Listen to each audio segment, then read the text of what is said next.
सर्वांना नमस्कार. स्वागत आहे शब्द साधी आपल्या यूट्यूब चॅनलवर. कथा आवडली तर लाईक करा आणि चॅनलवर नवीन असाल तर सबस्क्राईब करा. लग्नानंतरचे ते गोड दिवस या अगोदरचे 49 एपिसोड आपल्या शब्द साध्या चॅनलवर अपलोड केले आहेत. कृपया ते जाऊन नक्की पहा. भाग 50. प्रियाश, मला वाटतं तुम्हाला दोघांना सुद्धा प्रायव्हसी मिळत नाही आहे, म्हणून या गोष्टी घडत आहेत. दीपक त्याच्याकडे बघत म्हणाला.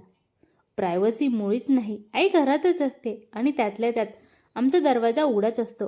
हॉलचा काय प्रायव्हसी मिळणार आहे, प्रियाश म्हणाला.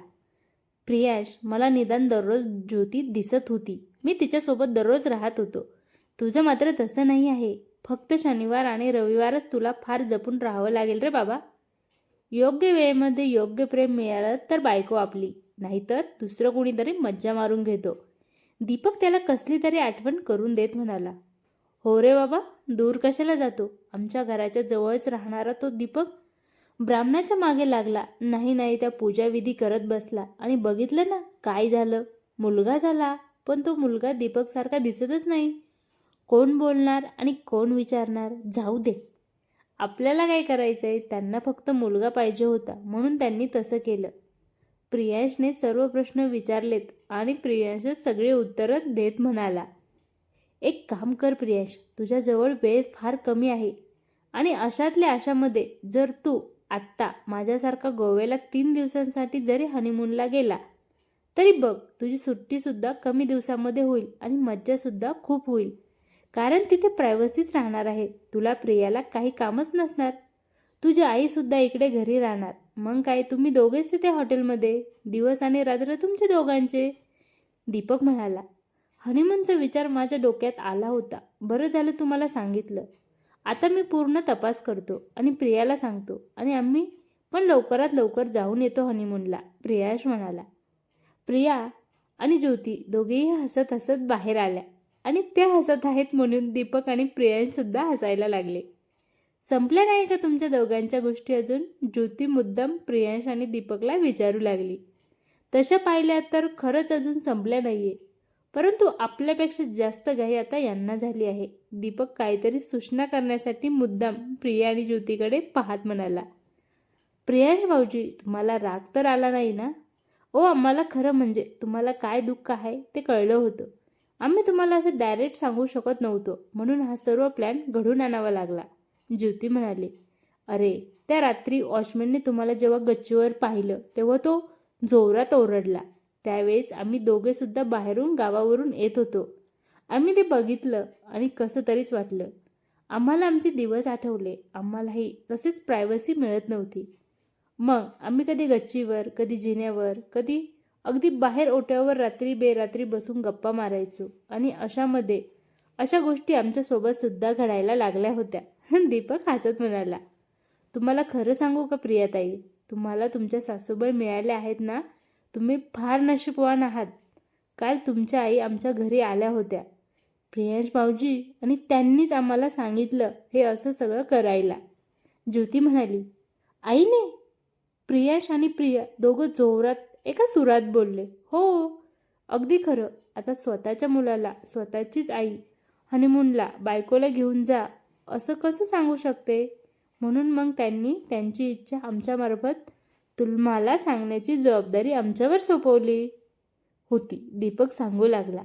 प्रिया आणि प्रियांश दोघेही दीपक आणि ज्योतीच्या घरून परत आपल्या घरी वापस आले.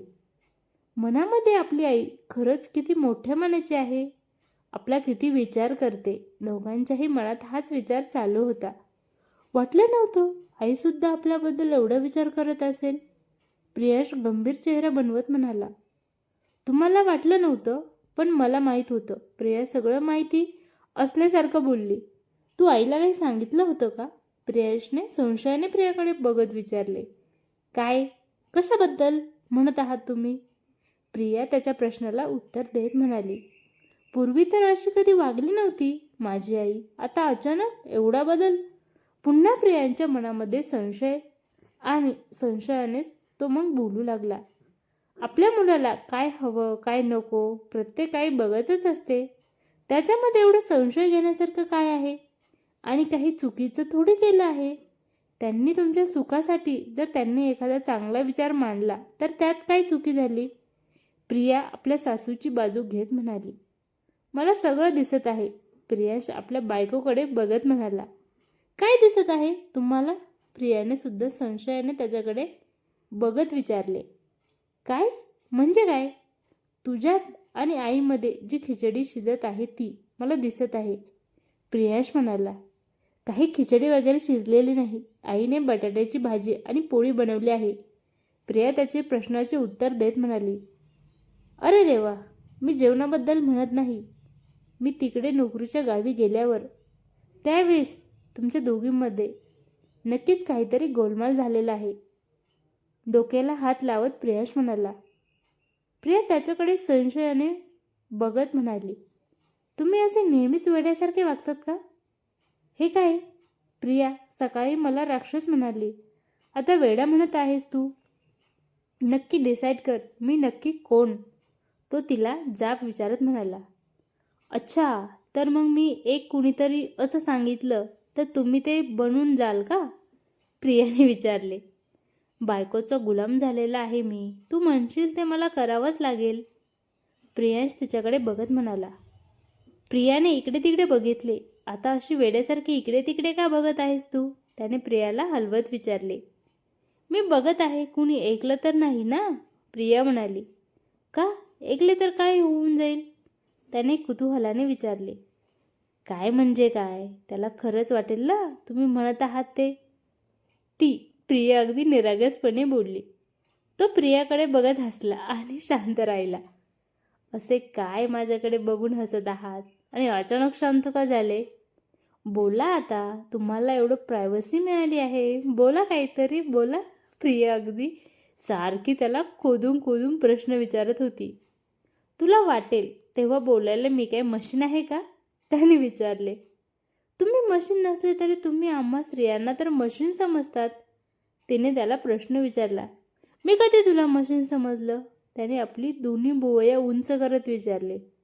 अरे बापरे, सो चुया खाकर बिल्ली चली हचको, अगदी असे वागत आहात तुम्ही.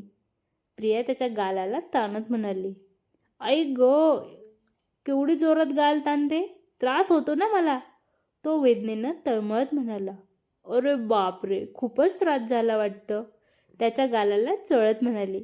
तुला काय समजणार आमच्या पुरुषांचे दुःख? तो दुःखी चेहरा करत म्हणाला. कळेल का मला सुद्धा तुम्हा पुरुषांची काय दुःख असते ती उगाचच त्याला चिडवत म्हणाली. काळजी नाही केली तर जुलमी पती, जास्त काळजी केली तर आहारी गेलेला पती, जवळ आलं तर वाचणारा आणि दूर गेला तर त्यांच्या मनात कुणीतरी दुसरी असा संशय. किती बापरे, कसे वागावे तुमच्या स्त्रियासोबत तेच समजत नाही. बाबा, तो डोक्याला हात लावत म्हणाला. अगदी मनासारखं वागलं तर तुम्ही त्याचा फायदा घेतात आणि थोडं तुमच्या मनाच्या विरुद्ध वागलं की आम्ही अगदी तुमच्यासाठी गुन्हेगार ठरतो. मग आम्ही कोणाला सांगायचं दुःख? ती म्हणाली. तुम्हाला काय दुःख असतं? घरातच तर राहायचं आहे ना, चार भिंतीच्या आत. घरातील कामं करायची आणि मस्त नट्टाफटा करून नवऱ्याला जळवायचं. हेच तर काम असतं तुमच्यासारख्या बायांचं. तिच्याकडे बघत तो म्हणाला. अच्छा, आम्ही तुमच्यावर अत्याचार करतो. तुम्हाला फक्त जरूरत असतो, जे पाहिजे ते देत नाही, अशी कंप्लेंट आहे तुमची. ठीक आहे, आम्ही चाललो आमच्या घरी, चालेल का तुम्हाला? ती म्हणाली.